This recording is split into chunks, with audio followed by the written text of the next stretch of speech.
मैं जिस प्रदेश से आता हूं, उस प्रदेश में जब इमरजेंसी सुनी वैष्णव साहब सुनी जी, थोड़ा मेरा टाइम बढ़ा दीजिएगा अपने कोटे से, 3 ही मिनट मिला है, थोड़ा बढ़वा दीजिएगा। तो मैं जिस प्रदेश से आता हूं, इस हाउस जब कॉन्स्टिट्यूएंट असेंबली बनी, कॉन्स्टिट्यूट किया गया, तो राजेंद्र बाबू को उसको अध्यक्षता करने के लिए दिया गया। बहुत सारे लोग वहाँ से, अनुग्रह नारायण सिंह, श्री कृष्ण बाबू, हमारे दरभंगा के महाराज रहे कामेश्वर सिंह जी, सारे उसके मेंबर थे। और जब 1951 में जिसकी चर्चा यहाँ पर हुई है, जब नेहरू जी ने फ्रीडम ऑफ स्पीच को लेकर के अमेंडमेंट लेकर के आए, तो हमारे जो कामेश्वर सिंह जी थे, जिनकी चर्चा वित्त मंत्री जी कर रही थी, उन्होंने यहाँ पर उसमें कहा था कि मैं कोट करता हूँ उन्हीं को, कि मैं यह स्पष्ट रूप से कहता हूँ कि प्रधानमंत्री जी कार्यकारी सत्ता के अत्याचार के बीज बो रहे हैं और संविधान की सर्वोच्चता के साथ खिलवाड़ कर रहे हैं, ताकि पार्टी के लाभ को प्राथमिकता दी जा सके। वह एक खराब मिसाल स्थापित कर रहे हैं और यह भारतीय लोकतंत्र के लिए खतरनाक रुझान है। ये कामेश्वर सिंह जी जो कॉन्स्टिट्यूएंट असेंबली के मेंबर थे दरभंगा से, उन्होंने कहा था। तो मैंने कहा वैशाली में लोकतंत्र की नींव पड़ी। उसी तरह जब इमरजेंसी आया, तो उसी बिहार, उसी धरती से संपूर्ण क्रांति की आवाज़ निकली। जयप्रकाश जी ने संपूर्ण क्रांति की आवाज़ दी। हमारे जो नेता नीतीश कुमार जी हैं, 19 महीने जेल में रहे, और क्या स्लोगन था वहाँ पर सबसे बड़ा, बाबा नागार्जुन थे कि सिंहासन खाली करो कि जनता आती है, सिंहासन खाली करो कि जनता आती है। यही स्लोगन था इमरजेंसी के खिलाफ, उसी बिहार से। माननीय सभापति महोदय, आपातकाल में जो परिस्थिति हुई सब लोगों ने देखा है। मैं जस्ट 1-2 बात जो मैं सीधा पॉइंट पे मैं भी आता हूँ। उस समय एक डिसेंट सिर्फ जस्टिस खन्ना ने दिया था, और मैं कोट कर रहा हूँ, एक नरेन डे थे अटॉर्नी जनरल, उनसे पूछा क्या जो सबसे बड़ा अधिकार है, जीने का अधिकार जो हमको मिलता है, जो जीवन के जीने का अधिकार है, जो सबसे मौलिक अधिकार है, वो भी इमरजेंसी में ख़त्म हो गया। तो अटॉर्नी जनरल ने कहा कि हाँ, सरकार को संविधान ऐसा करने से नहीं रोक सकती है। माने आपके जीवन के जीने का अधिकार भी छीन लिया गया उस इमरजेंसी में। और जस्टिस खन्ना ने उस समय कहा, और उनको जस्टिस खन्ना ने फिर उसके डिटेल में जो भी बातें आई उन्होंने, क्योंकि मेरा समय कम है, मैं कोट करूंगा तो, लेकिन एक बात, हम समय ले लेंगे, आप चिंता मत कीजिए, लय है। उसी के बाद आज चर्चा हुई, इतने दंगों का लिस्ट दिया गया। एक सबसे बड़ा दंगा हुआ भागलपुर दंगा 1989 में, कांग्रेस की सरकार थी वहां। 2 महीने तक दंगा चलता रहा, 1000 लोग मारे गए। और उस समय के जो कांग्रेस के मुख्यमंत्री थे सत्येंद्र बाबू, मैं उनकी किताब को कोट कर रहा हूं, उन्होंने क्या कहा। सत्येंद्र नारायण सिन्हा उस समय मुख्यमंत्री थे, उन्होंने अपनी किताब लिखी है कि मेरी यादें मेरी भूलें। और सत्येंद्र बाबू कहते हैं कि मुख्यमंत्री के पद से हटाए जाने के बाद उन्होंने राजीव गांधी जी को दंगा में कांग्रेस नेताओं की कुछ भूमिकाओं के बारे में सूचित किया, उनके इन्वॉल्वमेंट के बारे में सूचित किया, लेकिन उन्होंने उनकी बात नहीं सुनी। अब 1989 का दंगा, और आप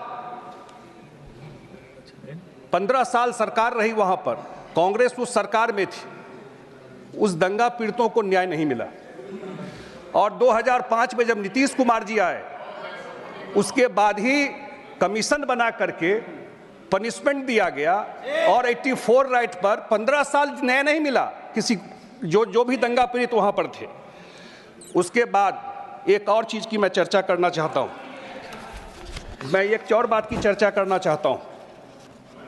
2005 में बिहार में असेंबली का चुनाव हुआ।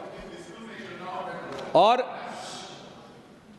उस समय राष्ट्रपति शासन लगा दिया गया। आप लोगों को ध्यान होगा, जब राष्ट्रपति शासन लगाया गया वहाँ पर, उस समय के जो गवर्नर थे, प्रेसिडेंट थे मॉस्को में, रसिया में थे उस समय के प्रेसिडेंट। रात में 12 बजे कैबिनेट बुलाई गई। सरकार बचाने के लिए क्या क्या इन्होंने किया। रात में 12 बजे कैबिनेट बुलाई गई। फैक्स से मंगाया गया। और जब कोर्ट में मैटर गया तो कोर्ट ने क्या ऑब्जर्वेशन दिया है, मैं सिर्फ उसको कोट कर रहा हूं।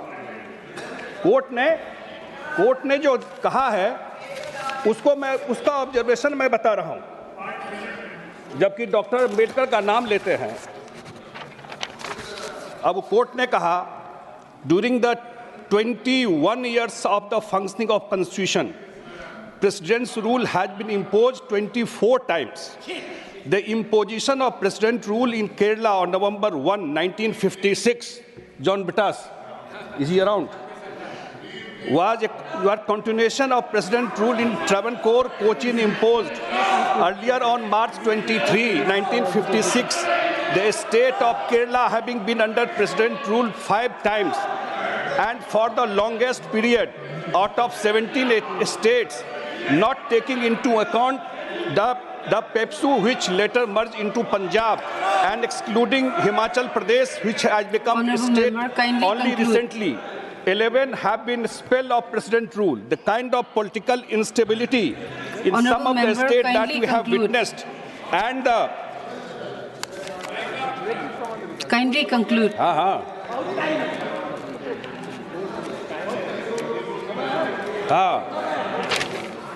Politics of defection, which has so much tarnished the political life of this country, were not perhaps envisaged in any measures at the time of Constituent Assembly considered the draft constitution.